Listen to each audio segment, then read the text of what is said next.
mula sa Matthew 11 verse 28, and it says here, "Come to me, all who are weary and heavily laden, and I will give you rest." Ito ay paanyaya mula sa ating Panginoon kung tayo ay napapagod na, kung tayo ay napakadami ng mga pasanin natin sa buhay, ay the Lord is always willing, no, to give us rest. All we have to do is come to Him. All you have to do is ask for forgiveness and allow Him to take control of our lives. Yun po, isang paanyaya po ng ating Panginoon. Pero, yun nga, tulad ng binabanggit natin, we cannot fully enjoy how it is walking with God unless we totally surrender our lives to Him. Kaya yun po ang aking panalangin para sa bawat isa sa atin na when we feel tired, all we have to do is come to God in a simple prayer, allow Him to take control of us, of our lives, and He will take control of everything. And I'm very sure yung pinakamagandang ibigay niya sa atin. Tayo manalangin. Dakilang o Diyos, maraming maraming salamat sa araw na ito na kayo po ay nagbigay po ng paanyaya sa amin, O God. Lord, kung kami po ay napapagal, kung kami po ay kayo po ay handang magbigay po sa amin ng kapahingahan. Lord, sa araw na ito, sa aming pagpapatuloy, tulungan niyo po kami, buksan niyo po ang aming puso't isipan, ihanda mo po ang bawat isa, Panginoon, para sa nalalapit po na DOH Massage Licensure Examinations. And we ask, Lord, that you give each and everyone wisdom, knowledge, and even a good memory, Lord God, to recall everything that is needed to be remembered. Salamat po at idinadalangin namin ang mga kasama namin na hindi pa po namin kapiling wherever they are. Lord, may you just be the one to guide them. And if there are some challenges, Lord, na pinagdadaanan ng bawat isa sa amin, kayo po ang siyang kumilos, manguna po sa amin. Maraming maraming salamat, patuloy na inaangkin namin ang katugunan sa lahat ng aming pong panalangin. Ito po ay aming samot dalangin sa pangalan ni Jesus. Amen. Well, we are going to proceed with our discussion today. Kahapon napag-usapan natin yung regarding doon sa komposisyon ng iba't ibang, well, ito ba yun? Ayan, no, yung bahagi ng ating ayan, bahagi ng patungkol doon sa AO 2010-064 at tulad nung pinag-usapan natin na ang nangangasiwa ng exam, ang nangangasiwa ng pag-i-schedule, at of course sila ang nangangasiwa sa pagkakaroon ng oath-taking. No? Eventually, if you pass the exams, then ito po ay under sa bilang tungkulin ng CEMT. At ang CEMT, ibig sabihin nun ay Committee of Examiners for Massage Therapy. And kung tingnan natin sa PD 856, ang katawagan doon ay Committee of Examiners for Masseurs. Pero under sa AO 2010-0034, ito ay Committee of Examiners for Massage Therapy. Yun po. So nahimay po natin kung sino-sino po yung mga miyembro ng ano na to, ng committee na to na pinangunahan ni at ay ini-engineer Annette Tan sa ngayon, no, ng Health Facilities Services Regulatory Bureau. Pero unfortunately we do not know the names of the others, no, because we haven't received any official communication from DOH kung sino-sino po yung mga bagong kasapi po ng CEF. Okay, probably anytime soon ilalabas nila po 'yon para malaman po natin kasi mamaya-maya baka lumabas sa exam, tatanungin kung sino-sino yung committee members, wala tayong masagot. Wala kayong masagot, I should say. Okay? So, ayun po. At bilang pagpapatuloy, ngayon, nandito po tayo ngayon sa nawala yung pages. Okay? Sa article number 2 ng ating PD 856, the examination, registration, and practice. Okay? So dito na ngayon, no, himayin na natin yung patungkol sa inyong exam, sa registration, and yung mga regulations ng DOH patungkol sa ating pong practice bilang mga massage therapists. Okay. So una sa lahat, ito, sa 3.1 mapapansin natin na date of examination. Ika nga, no, sabi rito, examination for massage therapists shall be conducted any day of the first week of June and December of every year. Yan. In exceptional cases, yeah, mamaya na yan. Unahin muna natin yon. Yung schedule ng ano, based ito po ay ano lang po to ha, parang template, no, guide ng DOH regarding dun sa examination. Kaya lang po nakalagay po sa sumunod na paragraph, in exceptional cases, the committee may give examination in other dates outside the prescribed ones as may be deemed necessary. Yan. Gusto kong pansinin po natin na maigi. Kasi sa mga nakalipas, like last year, there was an exam that was held sometime in August. No? August po yung buwan na kung saan ay naganap po yung examination. At wala po siya sa June. No? Wala siya sa June tsaka sa December. So yun yung sinasabi rito sa pangalawang paragraph na pwede nilang baguhin. Pwede nilang mag-reschedule sila ng ibang schedule other than that is being written or advised. Advised mong tawag doon. Stipulated, yon. Stipulated doon sa dito sa 3.1 ng AO 2010-0034. Now, gusto ko lang kayo pong i-heads up na malamang sa malamang yung first week of June or second probably is positive na po yun. No? Magkakaroon na po tayo ng kasi humingi na po ng submission ng DOH ng mga requirements. No? Official na po yun at sinulatan na po yung mga institutions.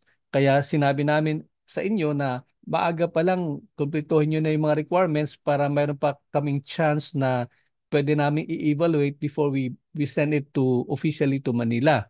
Okay? So yun po yung natin. And heads up ko lang kayo na wala namang official na advice pero based doon sa una naming na-receive na communication or information come from the CEMT, malamang sa malamang baka hindi na maging December every year. Probably November, no? Kung kayo ay nagbabalak na November, other than the June schedule, November po kasi ang sabi ng DOH, napaka-busy po. Yung sabi po ng HFHRB, napaka-busy po nila sa month po ng December. Kaya probably ma-move earlier. Ayun po yung mga development. Ika nga, ano po? And then the next one is the place of examination. Sabi rito, the examination for massage therapist shall be conducted at the Department of Health Manila or at any Department of Health regional offices as determined by the committee upon the recommendation of the regional director. Ayan. Okay? So malinaw po, for Manila people, Luzon people normally nasa Manila po. No, Manila, nasa DOH Manila, DOH Tayuman. Okay, kung familiar po kayo sa Tayuman, DOH Tayuman, ito po ay matatagpuan sa Rizal Avenue, Santa Cruz, Manila, no? Nasa compound ito ng San Lazarus compound. Ayan. Okay, so doon po kayo mag-i-exam. However, kung mapapansin po ninyo sa sumunod na bahagi po rito, sabi po, or at any Department of Health regional offices. Um, in practice po, pag Mindanao, pag Visayas nasa Cebu, doon po 'yang ginagawa. Normally, doon po sa Cebu ginagawa. Pag Mindanao naman po, ito po ay normally nasa bandang Davao. Ayan po. However, di ba may sinabi siya rito, upon the recommendation of the regional director, kung ang isang area, for example, here in Soxargen, sa Region 12, we have a pending of around mga 60 students na hindi nakapag-exam last year. So malamang sa malamang, dito gagawin sa Region 12. Why is that?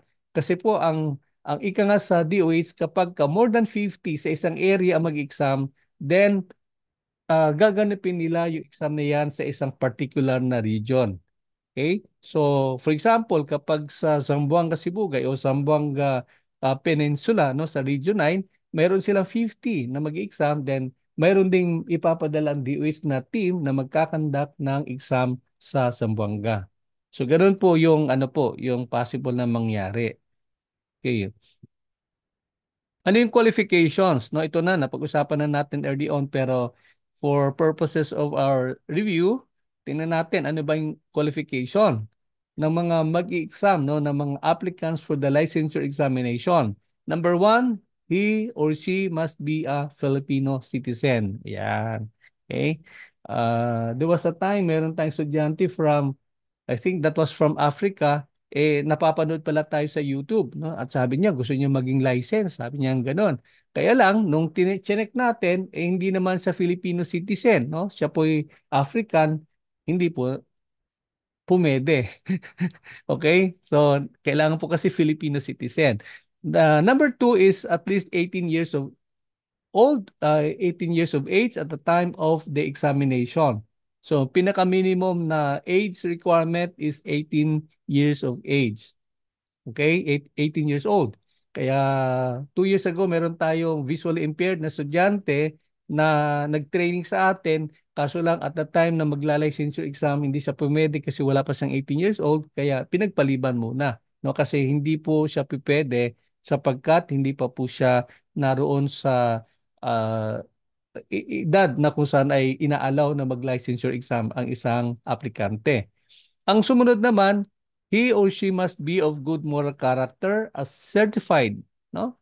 Good moral character as certified by the barangay captain or of the community where the applicant resides. Okay? Good moral character. Sino po magse-certify nun? Yung barangay chairman na kung saan ang aplikante nakatira. Okay? So kung kayo ay nakatira sa Santa Cruz, Manila, okay? So dapat ang magsicertify sa inyo ay yung barangay chairman ng Santa Cruz, Manila. Hindi po pwede po yung doon sa Parañaque, sa Caloocan, sapagkat hindi po kayo resident sa area na yon for a while.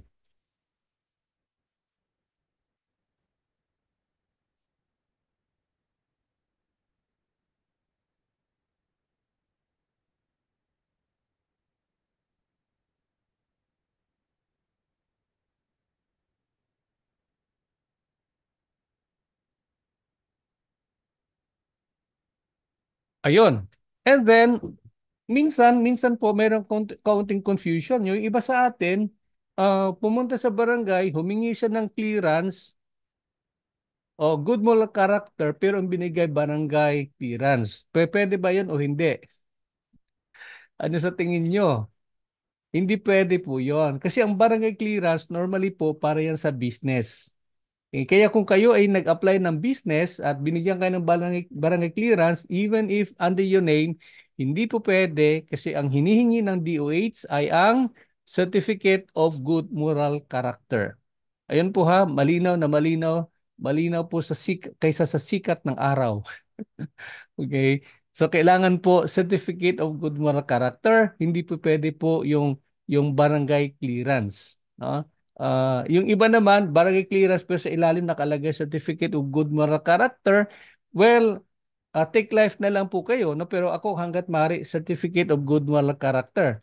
Kaya lang sabi ng iba, sir, nakalagay naman doon na mayroong certificate na sinicertify that I am of good moral character sa ilalim, no, sa purpose. Yun lang sinasabi ko, take life kayo doon. Pero para safe po kayo, you just make sure na kukunin nyo po ay certificate of good moral character. I'm sure sa mga barangay may mga template naman sila na ano na mga patungkol sa ganyan. Ano pa po? Yeah. He or she must submit a certificate or certification of clearance from the National Bureau of Investigation. Yan, may karugtong. Wala na po, no? Kasi dati-rate, well, I don't know sa form ninyo kung nakalagay po roon. Meron po nakalagay po doon nung araw na pwede po yung police clearance tsaka yung fiscal clearance, no? Fiscal clearance. Pero sa ngayon po, hindi na po tatanggapin ng DOH. Either yung, ano po yun, yung police clearance tsaka yung fiscal clearance, hindi na po pwede. Malinaw malinaw na ang hahanapin ng DOH ay ang inyong NBI clearance. Okay? Ngayon, what about the duration? I think I've heard na may mga 1 year na daw sa ngayon, no? 1 year na. So kung kayo po ay kumuha ng NBI clearance months ago, pero hindi pa po siya tumama doon sa ano, mag-expire pagdating po ng June na examination, pwede po 'yon gamitin. Okay? For as long as within that period na valid, no, validity no inyong NBI clearance. Yan. Ang sumunod naman ay he or she must be at least a high school graduate. High school graduate. Okay. Now, what if mayroon siyang ALS, no? Yung Alternative Learning Systems certificate coming from ALS DepEd. Pwede po 'yon. Provided ang equivalent ng inyong ALS certificate ay high school, no? High school graduate. Pwede pong tanggapin ng DOH. Now, what if kayo po ay college level, no? Meron kayong TUR, pwede po 'yon, no? Pwede po yung uh, even college diploma, pwede po 'yon. Pero po, kapag ang inyong sinabit sa DOH ay diploma, ito po linawin po natin na hindi po nila tatanggapin any diploma na original. Okay? Any diploma na original, hindi po nila tatanggapin. Ang hanapin po nila ay naka-CTC na diploma. So kung kayo po ay nag-aral po sa Parañaque, bumalik po kayo sa school na yon at doon po kayo kumuha ng CTC, Certified True Copy ng inyong diploma. Yan po yun Kasi po ang policy ng DOH sa ngayon, wala silang ibabalik na document. Anything that you submit to them become theirs. No? Maging pag-aari po ng DOH po yon. Yan, malinaw po yon. Huwag kayong magsasubmit. Yung TOR, medyo walang problema po sa tingin ko. Lalo na kung alam nyo naman na madaling kumuha sa school ninyo, pwede kayo mag-submit ng original, no? Kasi alam naman nila na hindi nyo naman ibabalik yon. But you have to make an annotation sa ilalim na inyong document na yon na you are willing na hindi na ibalik yung diploma na yung TOR, yung transcript of records na isasubmit sa DOH. Okay, buti na yung malinaw kasi po maraming bumabalik just because of that, no, may problema sa requirement. Okay? What else? Yeah, he or she must submit a certificate of training from any Department of Health accredited training institution or training provider that he or she has practical massage for at least 60 hours. Okay. In practice, hindi naman 'yon ano no, parang ano na lang silent ano na lang ng DOH po 'yan. Hindi naman talaga nila sinisita kung talaga mayroon kang practical massage for 60 hours. No, yaman kasi parang kasi alam niyo po yung practical, di ba, yung hands-on talaga 'yon no? Hands-on. Oh, pero silent ang DOH hindi naman masyado nilang in-emphasize. Ang kanila in-emphasize yung sumunod, no? Sabi po rito, he or she must submit a certificate of training from any Department of Health accredited training institution that he or she had received basic instructions on the following: anatomy and physiology, microbiology and pathology, introduction to massage, massage therapy application, and the practice of massage therapy. So ito po yung maging ano po, certificate na ipapadala po namin sa inyo later on, no?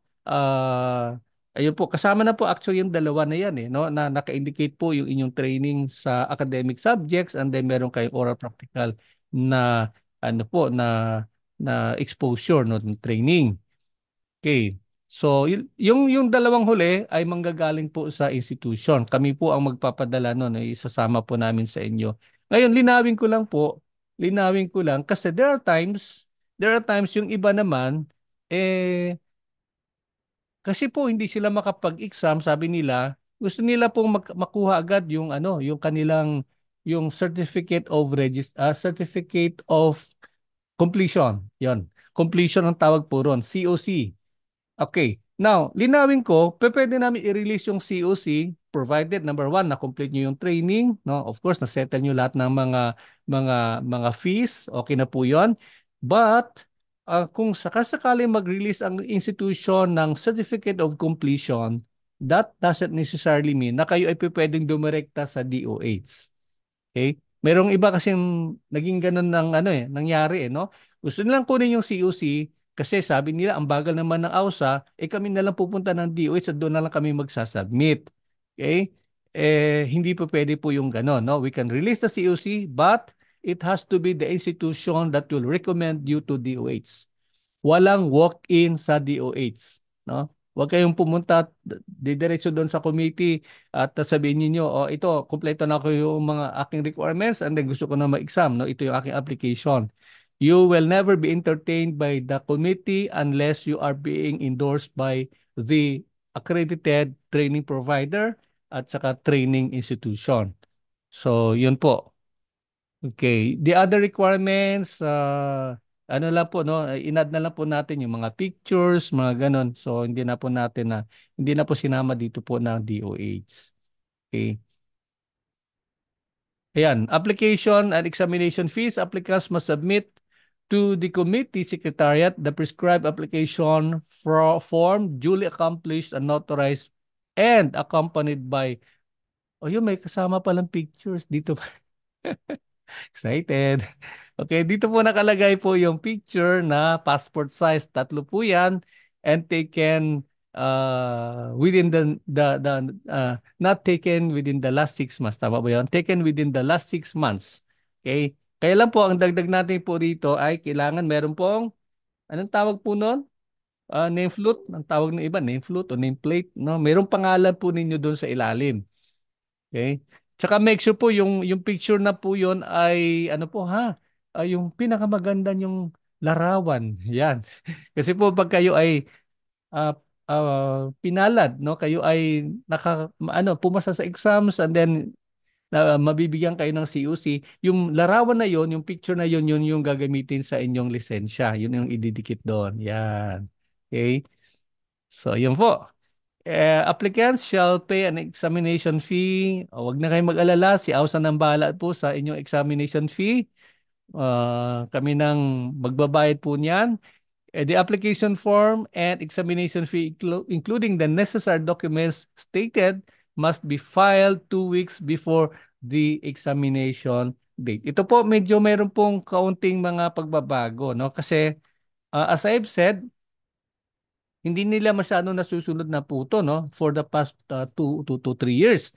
Kasi po ang ginagawa ng komite a month or two, no, ahead, doon nila pinapadala yung mga requirements na yan, no, yung mga settlement na yan. Kasi po ayon nila kasi yung 2 weeks na yan nagigipit po sila doon, no, sa schedule sa time na yon. Kaya hiningi na namin maaga pa lang magsabit na po kayo and then DOH yesterday, we received a communication from them na mayroon po silang sinet na po na deadline which is April 1 to 30 po yung submission. But that is in Manila, no? Yung pong pagtanggap po nila. Kaya yung mga institution, inaagahan na po namin yung paghingi ng mga requirements na yan para maaga pala ma-check na natin kung may mga discrepancies, pwede namin ibalik and then may time pa kayong humabol just in case na may mga problema. Okay.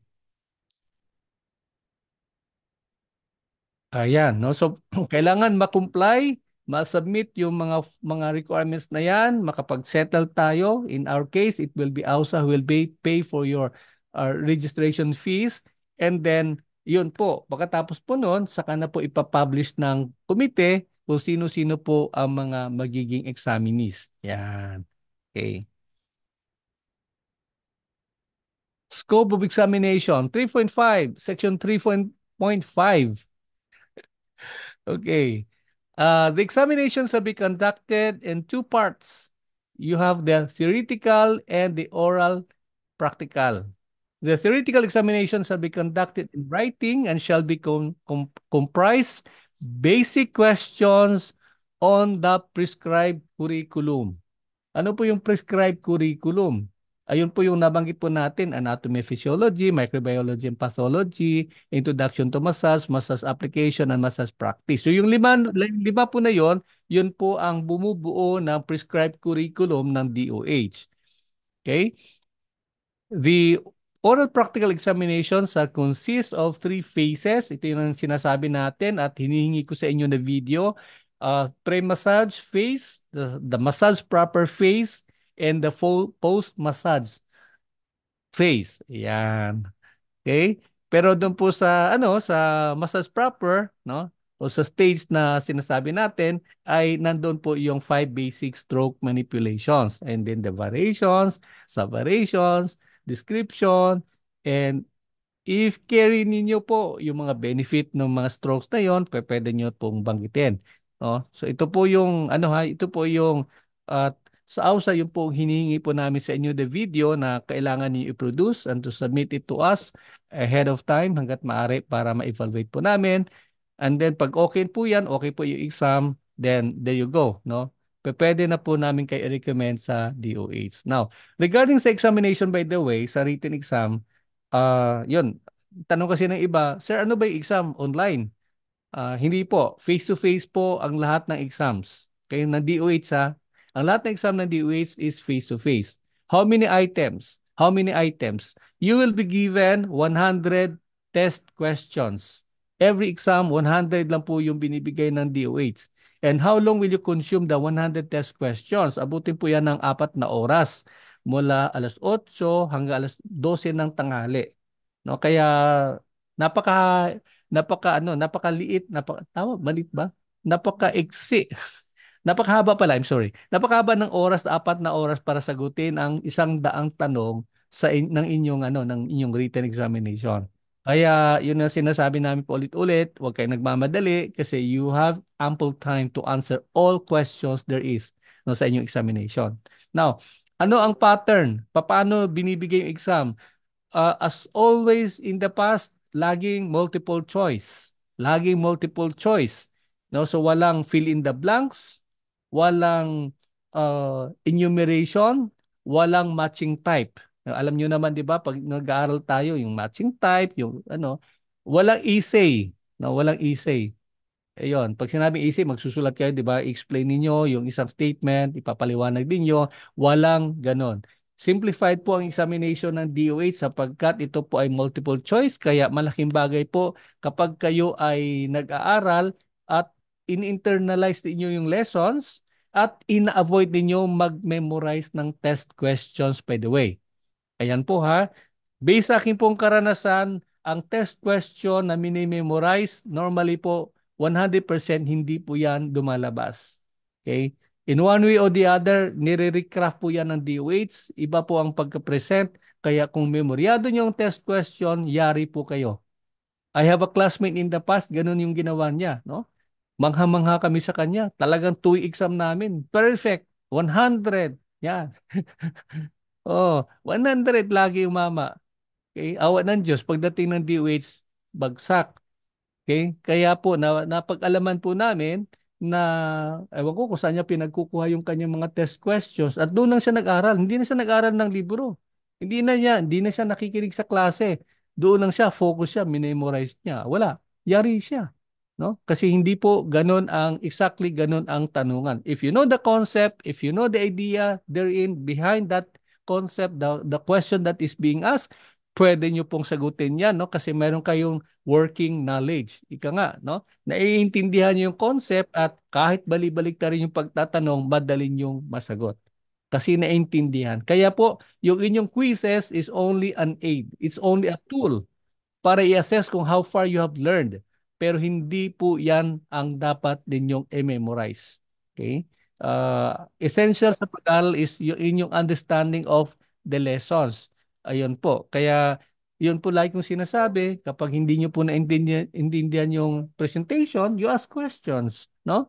You ask for clarifications para may paliwanag po namin, no? Never assume na kapag narinig nyo, yun na yun, hindi po, no? Like we said, ang gumawa ng inyong nakalipas na taon, ang gumawa ng test questions ay people from UP. At ang kanilang in-emphasize na puroon ay analysis, analytical. No? So, yung pag-a-analyze ng isang konsepto, idea na may kinalaman sa pagmamasahe. Okay? Ayun, yun po yung natin. Kaya yun yung sinasabi na hamon namin sa inyo, you try to ask yourselves, you try to validate ideas, no? Basta doon lang po sa masahe. Huwag na tayong lumabas po doon sa scope ng pagmamasahe. And then you'll be safe. You will be safe. Ayun. Passing average, only those who have passed the theoretical examination shall qualify to take the oral practical examination. Okay, the question is, ano ang passing rate? Ano ang passing score? Actually, raw score lang siya, hindi po siya raw score yung computation kasi isang item lang naman po 'yon. Kaya out of 100, ilan ang dapat makuha nyo po para kayo maging qualified na mag-oral practical examination? It has to be 75%. 75%. Okay. All examinees who pass the theoretical examination shall take the oral practical examination within 1 month after official advice. Otherwise, the results of the theoretical examination shall be deemed cancelled, and he shall pay the fee prescribed by DOH. Yan. Okay? Uh, Ibig sabihin po, hindi po kayo, pag kayo po ay pumasas ng written, dito po nakalagay kasi 1 month. Sa ngayon po, again, this is the latest development.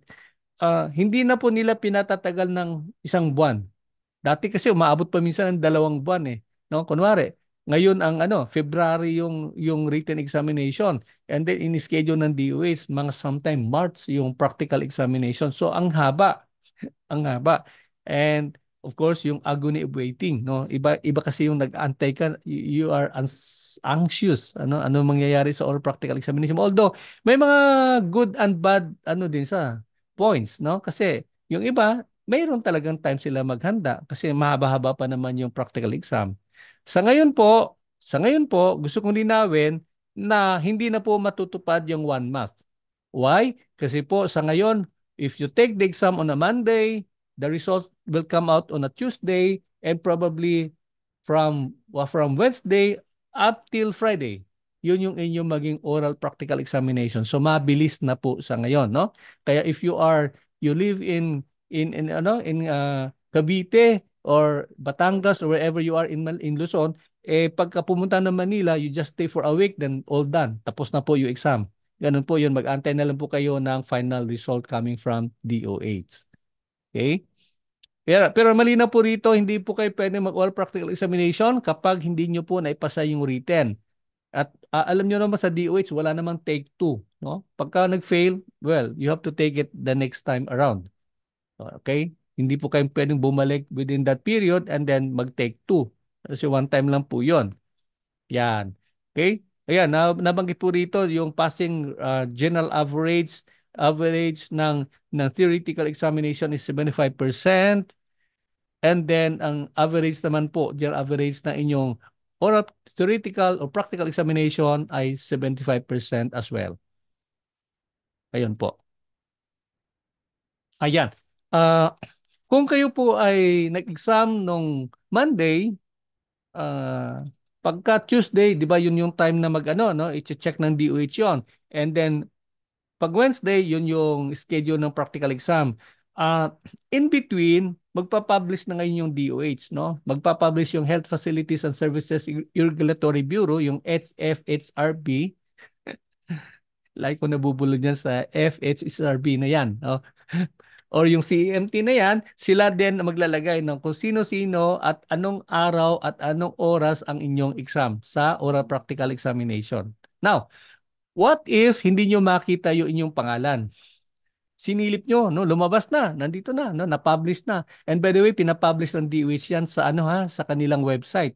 Huwag nyo pong hanapin sa institution. Huwag nyo pong hanapin kay Mr. Eugenio. Hindi po kami may hawak po niyan. Eh, well,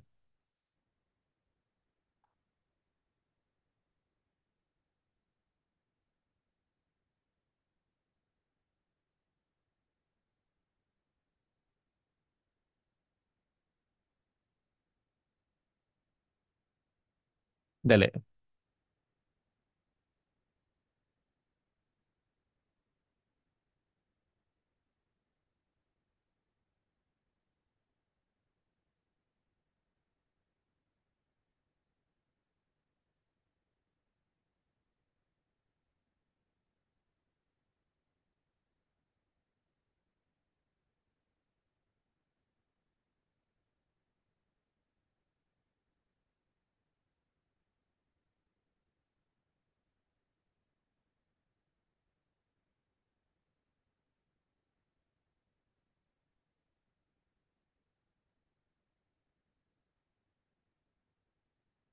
Okay, nawala yung ating slide. Dali for a while.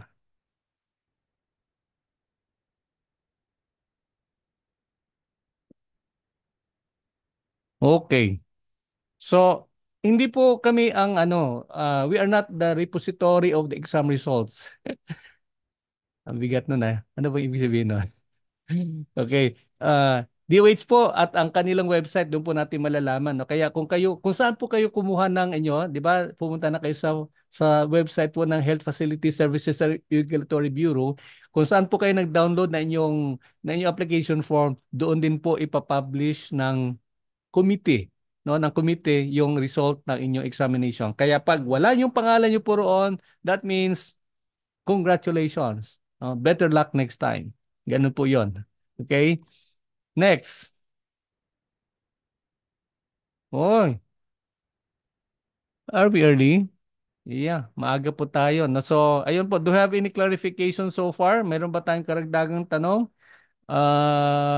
Regarding your requirements? Yeah. Maria Luisa, meron ka bang tanong? Wala naman po.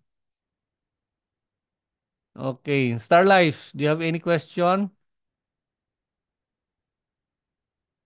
Yeah, go ahead. Go ahead, Star Life. Sir, yung yung sa transcript, kailangan din po ba naka-certified true copy? Ah, kung kaya niyong kumuha ng certified true copy, wala namang problema po 'yon. Pwede niyo i-submit niyo sa okay po 'yon. Pero yun tulad sinasabi ko, kapag meron naman kayong hawak na original, gusto niyo naman kasi marami naman kayong kopya ng original, then pwede niyo gusto niyo i-submit, pwede din po 'yon basta lagyan niyo lang ng annotation sa ilalim na you are willing to let go of that original document.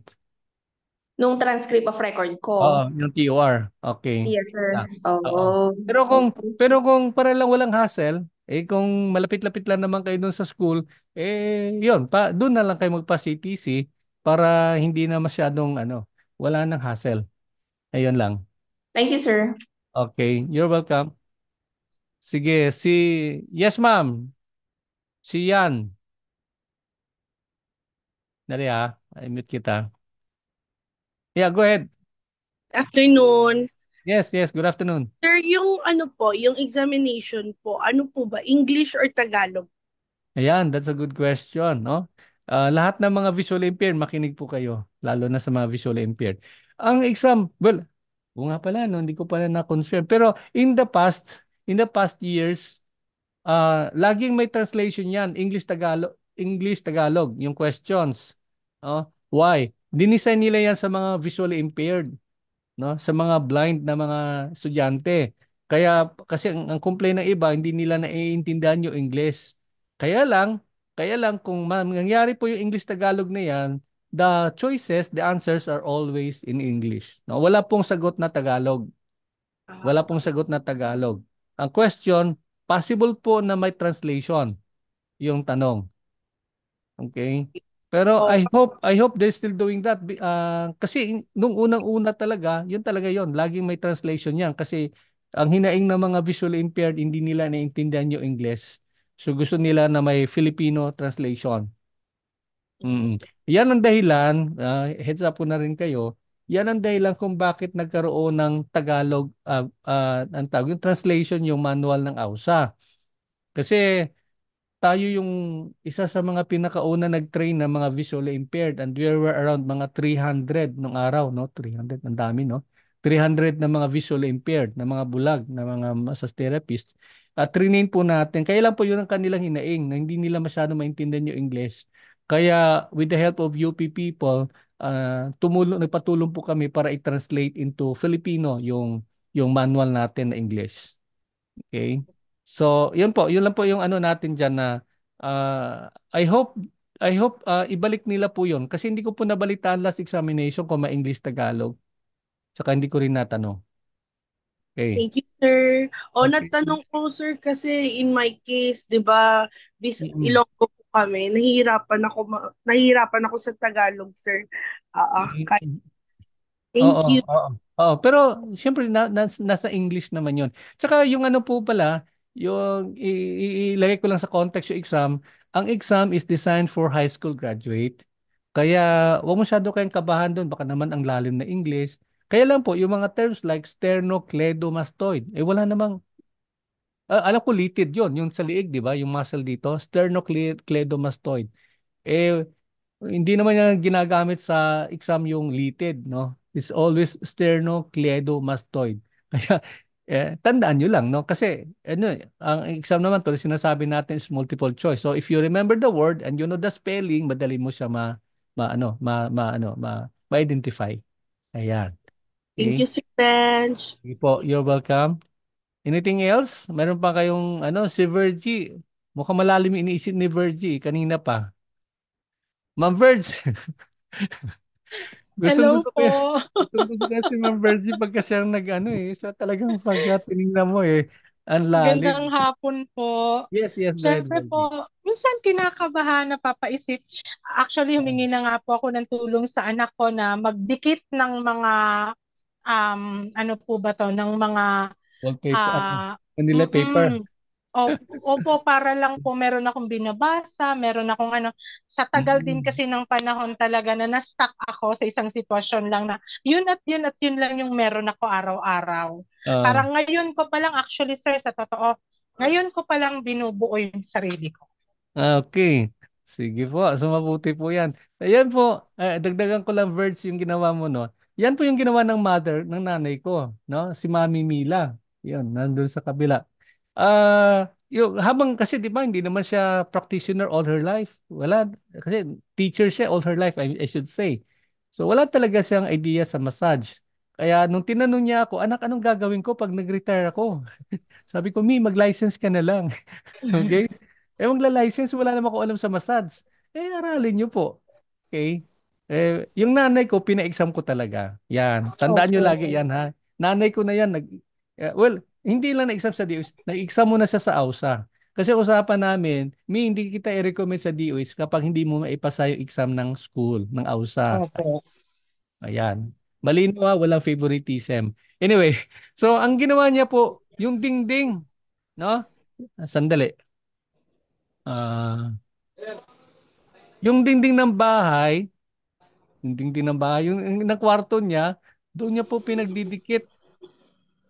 Yan. Pinagdidikit niya po yung kanyang mga sa Manila paper. Nakaganon po yan. Palibot ng bahay. Kulang na lang pati sa kesame siguro naglagay siya doon, no? Ayan. Kaya pag dumadaan siya doon, pumapasa sa kanya kwarto, na niya, no? Na-check niya. Saka yung isulat niyo lang po, mga keywords lang, mga key pointers, mga ganun lang po. You don't have to write the whole paragraph kasi ang haba noon, no? Yung idea lang, no? Yung idea lang yung gawin niyo. Idikit niyo po 'yon, and then basta yun lang po sinasabi ko later on if I say lalo na sa sa sa ating anatomy physiology i-mention namin sa inyo ano yung mga topic na mga dapat nyong i-memorize. Ano yung mga subject ideas na dapat nyong mini-memorize. Ayun po. No? Kasi although hindi naman lahat in mini-memorize. Yun namang namin sa inyo. Si Doc Weng, kung hello Doc, andito ka ba? May shinare siya sa akin kasi na parang mnemonics ba yung tawag noon, no? Yung acronym ng ganon. Para madaling memorize. Yung pwede din yung ganon, no? Pwede ganon style. We will try to take a look at that later on para i-share namin sa inyo. Okay? Sige po. So nasagot ko yung tanong mo? Okay. Let's take a look at Rosa. Rosa, go ahead. Rose, unmute mo yung sarili mo, Rose. Ayan. Sige. Hello po Yes, sir, good afternoon. yes. Magandang hapon. Mag-ask lang ako sir about sa yung medical certificate na yung medical certificate ko po sir. Yes. Sa ano kasi ako nagpa-medical sa City Health. Mm. I-certified through copy pa ba yan sa sir sa DOH? I'm sorry. Lahat ng medical is original. Walang CT. Lahat ng medical is original. Yan lang ha. Huwag kayo magsasubmit na naka-CTC, hindi yan tatanggapin. Okay na ba yan sir nasa City Health yung medical certificate ko? Ang sabi ng doktor kasi wala na daw silang sa DOH na wala na daw silang Kung sa DOH. Pwede po yun. Perfect na po yun. Okay na yun siya, sir? Oo, basta government, pwede nga, barangay health clinic. Pwede yun. Oh. Pwede yun sa rural health clinic. Kaya sabi ko,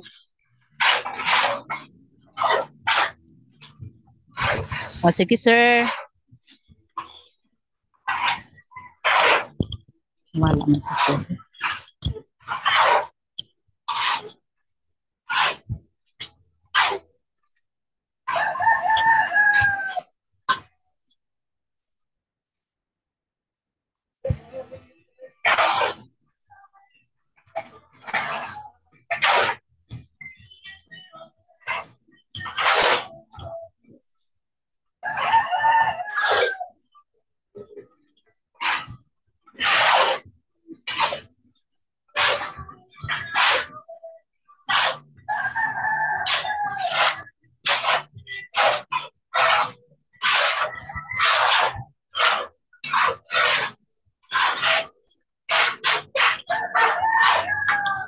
Wala man tingog to. Wala tingog. Wala na siyang tingog.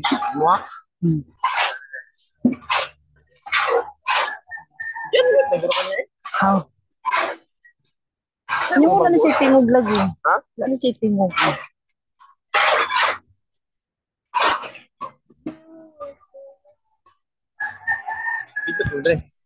Wala.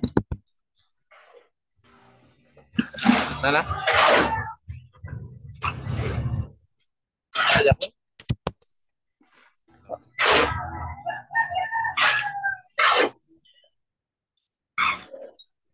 Wala magatingog daw sa mga wala naman. I-off ang camera.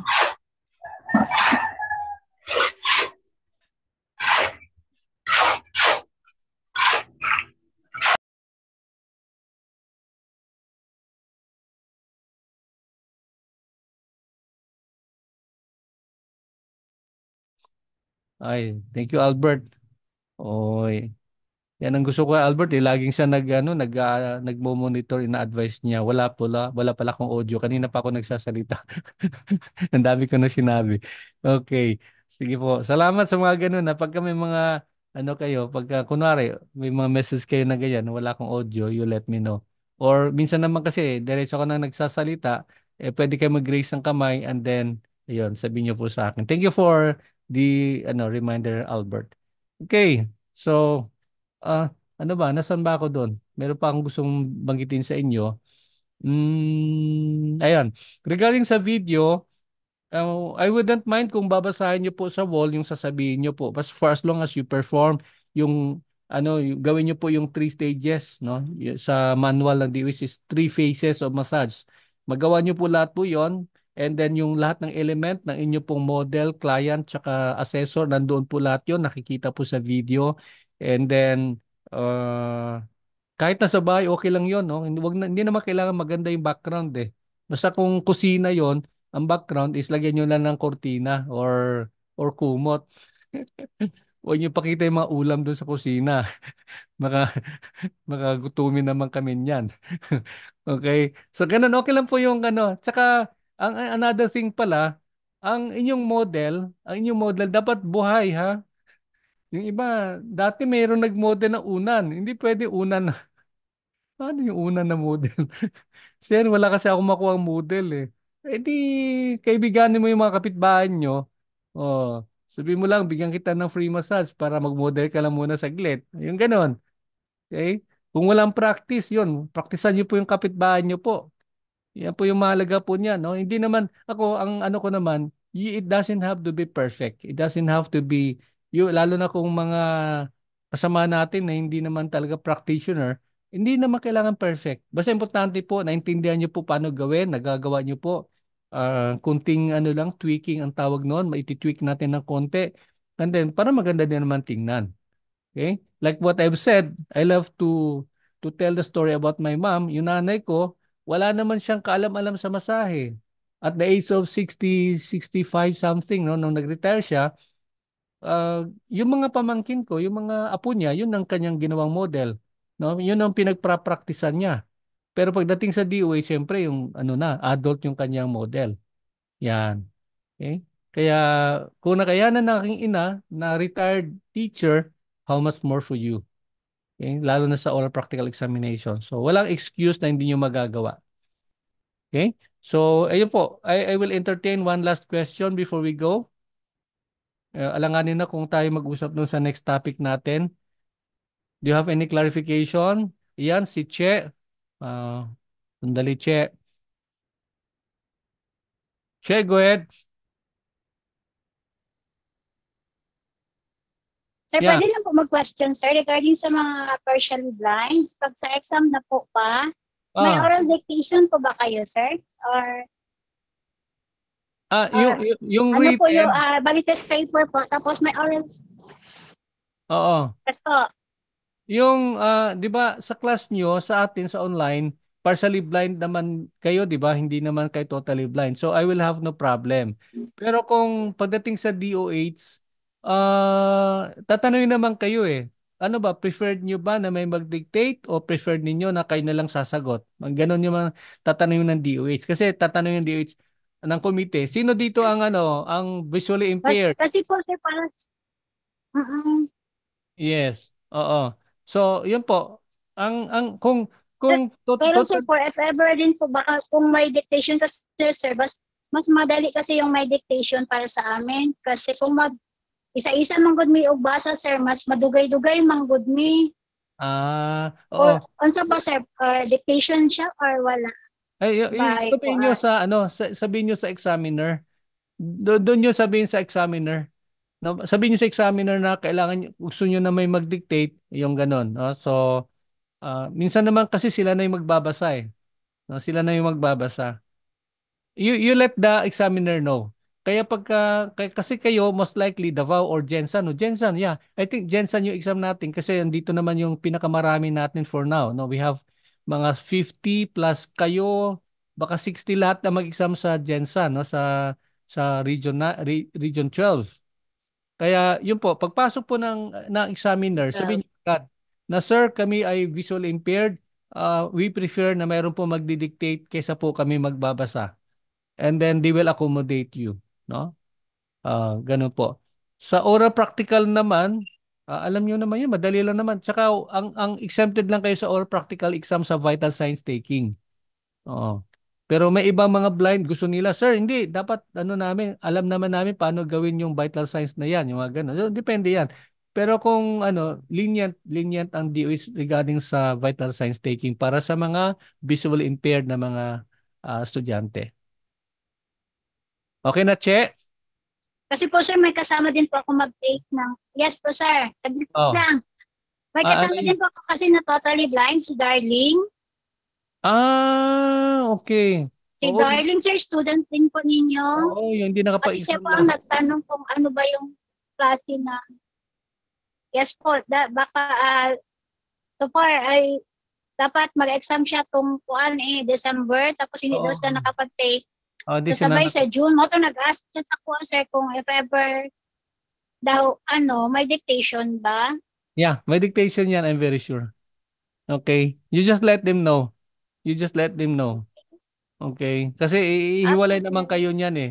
Hindi kayo pwede isabay doon sa mga sa mga cited pagka dictation. Syempre medyo may ihiwalay kayo ng room lahat ng mga visually impaired. Okay. Tsaka pag-pray nyo po kasi meron tayong tawag galing sa Baguio. Okay, sir. Salamat, Che. May mga magpa-training ng mga visually impaired sa Baguio. No, pag-pray nyo po, mga 30 or more na mga visual impaired coming from Baguio City. Okay, so yun po, hiwalay po yung kanilang hiwalay po yung exam nila para sa mga visual impaired na mga mag-aaral. Okay? Si Ma'am Jerilyn. Jerilyn, hindi pa Okay, kita sir. narinig. Salamat. Salamat, Che. Ma'am Jerilyn, kayo po, kumusta po kayo? Ayan, paki-unmute nyo, ma'am. Kumusta kayo ni Eric? Okay naman po, sir. Ah, Problema namin yung TOR. okay. So wala namang problema sa mga nakaka-catch up naman kayo? Okay, oo, sir, oo. Oo. Yung libro natanggap nyo na ba? Ay, opo, sir, nandito na po. Sige po. Okay. So salamat. Para doon sa iba na hindi pa May concern lang po. ano yon? Sige, go ahead. Go ahead. Yung TOR namin, sir, kasi Yes, yung yes. school, kasi yung school namin nag-close na. Eh may hawak na po akong TOR. Okay. Kaso, ang problema, for board examination purposes only. Ganito na lang gawin mo. May diploma naman ako, kaso ayaw ko naman ibigay, sir. Kasi Oo. hindi na may babalik. Oo, oo. Or kung ang tingin ko diyan kung diploma tapos nag-close naman yung school, pwedeng ipanotaryo mo sa abogado. Pwede 'yon. Yung ano, sir, yung Yung diploma o diploma. yung TOR no. 'Di ba? Yung, Pwede yung mo siya TOR po. i-photocopy. Pwede mo i-photocopy kasi may reason kayo, may dahilan kayo na wala naman yung school. So Kaya nga, sir. pwede niyo yung i-photocopy and then ipanotaryo nyo lang sa abogado. No, doon na lang Okay. kayo magpa-certified true copy sa abogado. And then, uh, ewan ko lang kung pwedeng gumawa ng letter yung abogado, explain niya lang na nag-close na yung school, kaya siya na lang ang nag-certified true copy. Sige po, sir.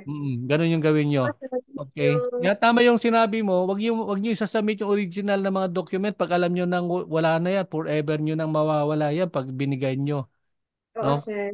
So, yan po yung dapat yung gawin. Tama po. Salamat sa Jerilyn. Sige Okay? po, sir. Thank you. Okay, so kung wala na po, maraming maraming salamat.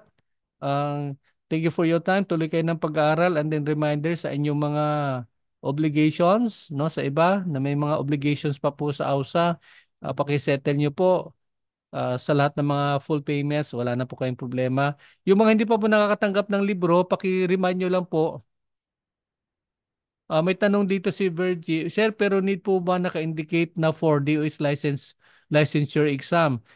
Yes, kailangan naka-indicate yan ha. Yung sa inyong mga medical certificate, sa inyong barangay, ang tawag niyan, yung um, good moral character, yung ganon, kailangan ninyong i-indicate for DOH massage licensure examination. Importante yan. Virgie yan yung pa-indicate nyo. Huwag kayo magsasubmit nung except lang kung kunwari sa NBI, hindi nyo naman pwedeng diktahan yung NBI na lagyan nyo ng for DOH Massage Licensure Exam, no? Kasi parang template na yan sa kanila eh. Ang template lang yata sa kanila is employment, parang ganun. So, hayaan nyo na lang po yung NBI. Alam naman ng DOH yon na hindi naman nababago yon. Okay? Sige po. So, wala na po. Daghang salam. Yeah, si Darlene. Nagtataas ng kamay si Darlene Sunday. For a while, Darlene, I'll give you time. Yeah, Darlene, go ahead. Yes, yes. Darlene,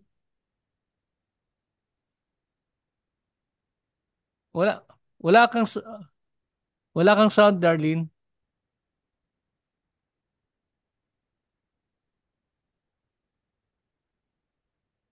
Darlene, hindi ka namin naririnig. Paki-check mo yung audio mo.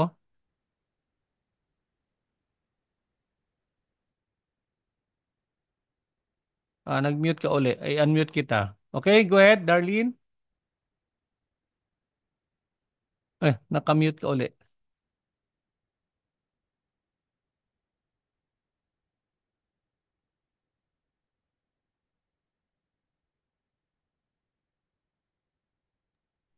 Yan, sige. Darlene,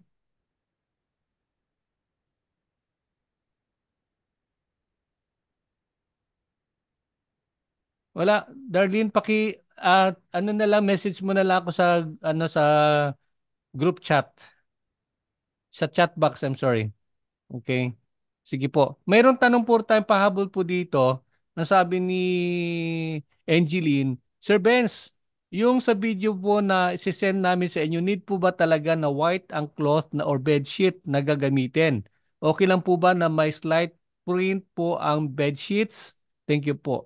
Okay. Regarding po sa video, I will not be very particular about the colors, no? Kung uh, kahit na anong kulay, pwede po yan. Basta malinis, magandang tingnan, okay lang po. No, yung inyo pong sa demo na gagawin nyo po. Okay? Ang DOH lang, sa DOH lang, kung actual kayo magpi-perform, talagang kailangan sa DOH any color basta white.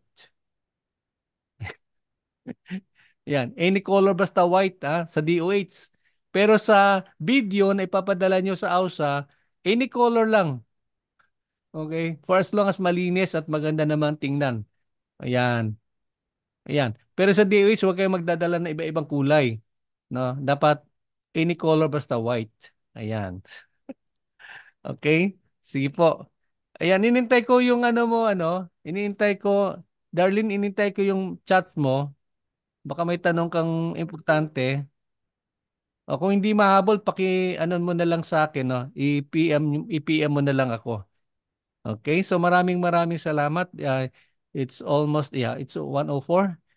God bless and see you around tomorrow. Tuloy po tayo sa ating pong aralin and study well. I'm always praying for you. Huwag kayong mag-alala. I'm always praying for you. At alam ko naman na nagpi-pray din kayo.